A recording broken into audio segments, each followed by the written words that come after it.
Guess we must have made a mistake, the same mistake you guys made when you wrecked our Zodiacs, over. Yeah, they're being launched and refueled by a gunboat, which is 2 miles behind us. Each inflatable carries 4 police officers armed with machine guns, tear gas bombs, over. Our presence in the Faroe Islands did prevent whales from being killed for a 3-week period, and this is the first time that whales were not killed in the month of June for a couple of 100 years. So we did have an effect there, but most importantly, our effect was symbolic, and it has made people all around the world aware of this issue, and that will save thousands of whales.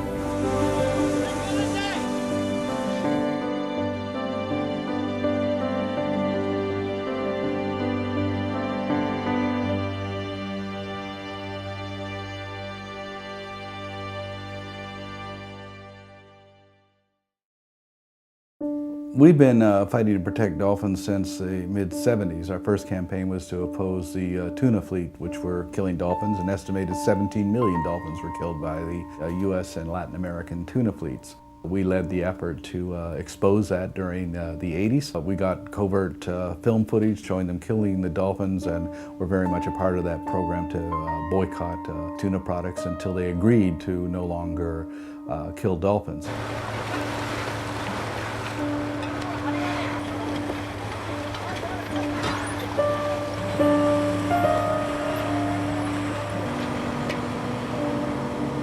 We went from that campaign to also to protecting dolphins, first at Iki Island in 1981 and again in 1982.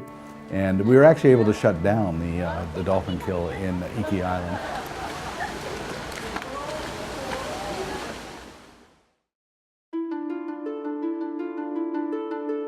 We began our efforts against the Faroe Islands in 1983, and we had confrontations with the Faroese in 1985, 1986, 2000, 2010, and every year since then.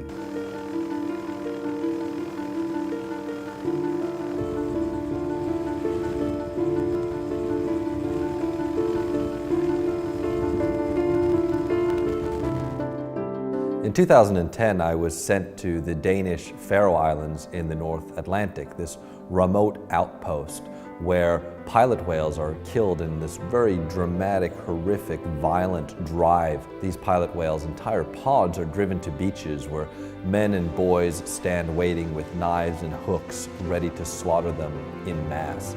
The sea around this pristine archipelago turns literally blood red.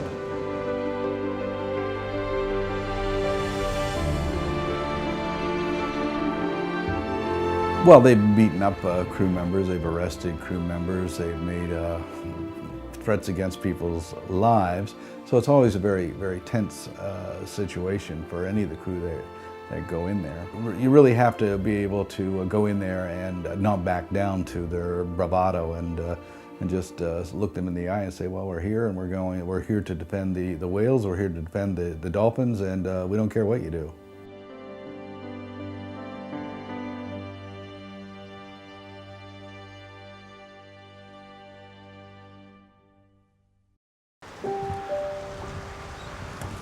In 2003, one of our photographers, she went to Taiji. That was the first exposure.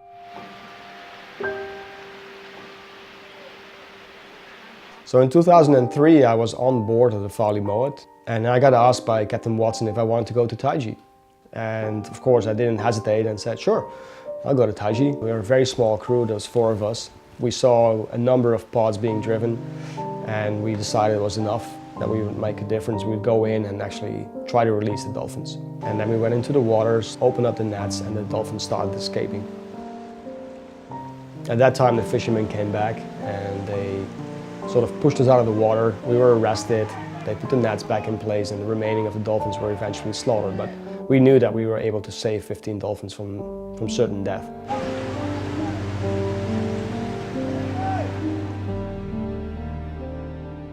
And then in 2010, we followed up on that by having the Cove Guardian program to, a continuous presence in Taiji. The dolphin drive in Taiji has been going on since the 60s, and it's motivated by a demand by marine aquariums around the world to get dolphins. So what they do is they drive entire pods in. They select the best specimens and sell those to the dolphinarian. and then they kill the rest of the dolphins for meat. What we need to focus on now is the captive dolphin industry.